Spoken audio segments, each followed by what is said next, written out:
السلام عليكم. ازيكم عاملين ايه؟ وحشتوني جدا جدا.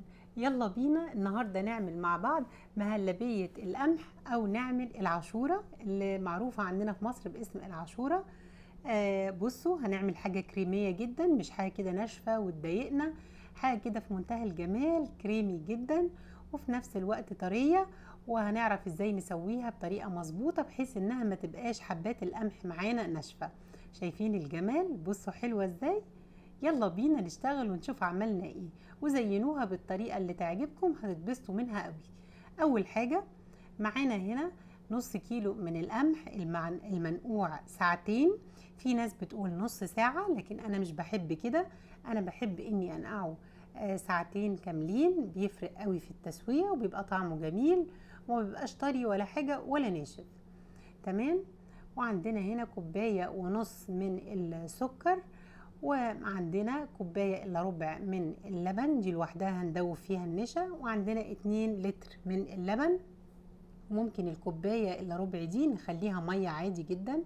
وعندنا هنا 3 معالق من اللبن الباودر، وعندنا معلقتين كبار من القشطة، وعندنا كمان فانيليا، وعندنا نشا، ومعانا باكت من الكريم شانتيه. والكريم شانتيه بيدي اضافه حلوه قوي ليها، وممكن تستغني عنه، ولكن هو بيدي حقيقي طعم جميل قوي.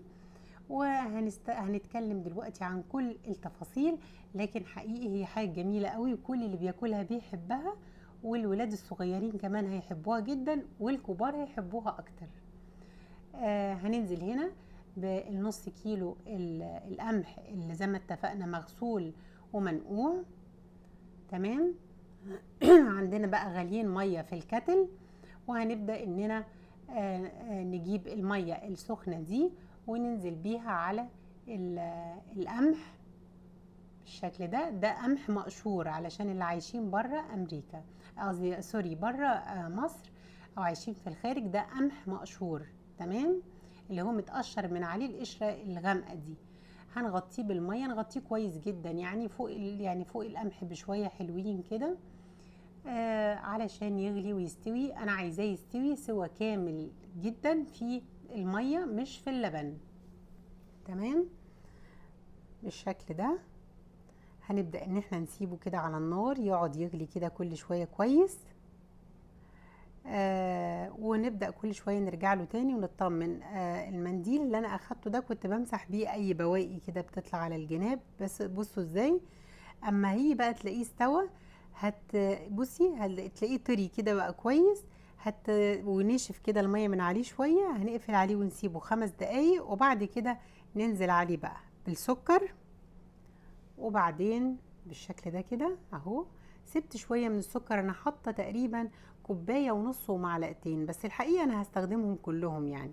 ولو حضرتك هتحطي كوباية ونص من السكر هيكون ممتاز جدا على ال2 لتر من اللبن، مش هيكون السكر قليل. خصوصا كمان ان احنا عندنا الكريم شانتيه بيبقى شوية فيه سنة مسكر كده حبة يعني، فكوباية ونص هيكونوا كويسين قوي. تمام. هننزل بقى باللبن عليه بالشكل ده، لبن ساقع عادي خالص، لبن الحليب اللي هو الملك. تمام. ونقعد نقلب كده حلو، وعايزينه يغلي ويغلي جامد قوي. على فكرة انتوا وحشتوني جدا قوي على فكرة. لكن الحقيقة ان بعد زواج ابني حصلت ظروف كتيرة جدا، والحقيقة انا كنت نزلت الفيديو بتاع فرحه وحذفته تاني لظروف كده خاصة. والحمد لله، نسأل السلامة للجميع يعني، ونسألكم الدعاء لابني وزوجته. هنا بقى عندنا الكوباية الا ربع من اللبن، وزي ما قلنا ممكن مية، بس انا يعني طالما بعمل باللبن خلاص يعني، بس طالما هنحط لبن بودرة ممكن تستخدمي مية يعني. نزلنا هنا بمعلقتين ونص كبار من النشا اللي هو الكورن ستارتش. تمام. وبعدين هنيجي هنا بقى ننزل بالشكل ده كده. هننزل بقى كده باللبن الباودر. تمام. 3 معالق او معلقتين كبار مفيش مشكلة. وهنا هننزل بالكريم شانتيه، انا حطيت الباكت كله. لو حضرتك عندك كريم شانتيه زي اللي بيتباع في مصر السايب، ممكن تستخدمي معلقتين كبار مليانين من الكريم شانتيه، وبندوب كل حاجة مع بعض. تمام هندوبهم حلو جدا. وبعدين لسه فاضل عندنا الفانيلا، وفاضل عندنا كمان القشطة معلبة او قشطة وش اللبن او اي حاجة، يعني ممكن تستخدمي اي شيء. المهم يعني القشطة مهمة او بتدي طعم جميل قوي بالشكل ده. هنقلب بقى الحاجات اللي حطيناها، الكريم شانتيه مع اللبن البودر، يتقلب كويس جدا كده. وبعدين اهو مع النشا تمام بقى اهو دايب خالص مع بعضه، مفيش اي تكتلات خالص. هنروح بقى دلوقتي وناخد القشطه والفانيليا وهننزل بيهم على اللبن يا جماعه. احنا طبعا سوينا القمح كويس جدا تمام، بس انا عايزه اللبن ياخد ويدي كده لغايه لما تحسي كميته قلت سنه مش كتير قوي، بس عشان ياخد من طعم القمح والقمح ياخد من طعمه. في ناس بتحب تحط، طبعا انا نزلت هنا بالفانيليا وهنزل كمان بالقشطه. في ناس بتحب تحط في الخطوه دي، تحب انها تعمل تجيب الهاند بلندر وتضربه كده نص ضربه. حضرتك بصي انا هنا اهو رجعت نزلت بقيه السكر، يعني عادي هنزل بيه. في ناس بصي لو اي حاجه على الوش كده، بس الحقيقه هلاقيها ده قمح ما فيهوش حاجه يعني. في ناس بتحب تضربه شويه بالهاند بلاندر وعلشان تخليه متكسر شويه. انا من الناس اللي بحب احس بحبايه القمح، المهم انها تكون مستويه كويس. لو حضرتك سويتيها كويس مش هتحتاجي انك تضربيه نص ضربه ولا الكلام ده. وخدي بالك ما تحطيهوش مش مستوي في اللبن. انا اسفه هنا دي اتقطعت، بس انا هنا نزلت خلاص بالخليط بتاع النشا والكريم شانتيه مع بصي اهو نزلت مع المهلبيه. لازم تخليها بقى تحس انها بتبقبق كده. شوفي اللبن قل ازاي، بصي مش عايزينها تبقى ناشفه وجامده، بحيث انك لما تحطي بعد كده يبرد ما تبقاش محجره كده في الطبق. احنا عايزينها تكون كريمي وجميله وما تضايقناش في الاكل تمام. فانا مش من الناس اللي بحب اضرب حبه القمح. سويها كويس، مش هتحتاجي تضربيها ابدا، هتلاقيها كويسه جدا معاكي. وخدي بالك ان هو اصلا البليله لما بتقعد فيها ماده كده بتخليها تتقل كده وتمسك في بعضها. عشان كده قلتلك ما تقليش قوي، كوبايه ومعلقتين ونص على المقدار ده من النشا معقوله جدا، ما تستعمليش اكتر من كده. تمام.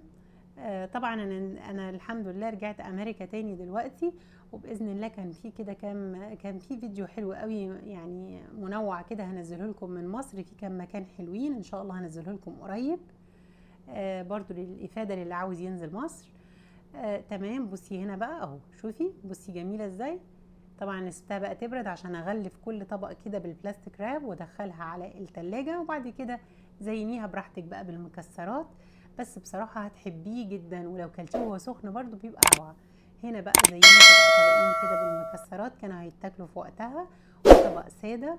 بصي بيبقى حلو وكريمي ازاي. جربيها، ومش لازم تتعمل في موسم معين ولا حاجه، بتتعمل على طول. على فكره كلها فوائد للعظم وكلها فوائد للانيميا والحاجات كتيره قوي قوي قوي، هتسعدك جدا. شوفي بصي كريميه خالص ازاي، بصي روعه روعه جدا. وكانت بردت هنا وبقت جميله جدا. ان شاء الله تجربوها وتعجبكم، وباذن الله انتظروني في وصفه جديده وطبق جديد. والسلام عليكم ورحمه الله وبركاته. ما تنسوناش من الدعم. مع الف سلامه حبايبي، في حفظ الله، ربنا يحفظكم جميعا يا رب. مع السلامه.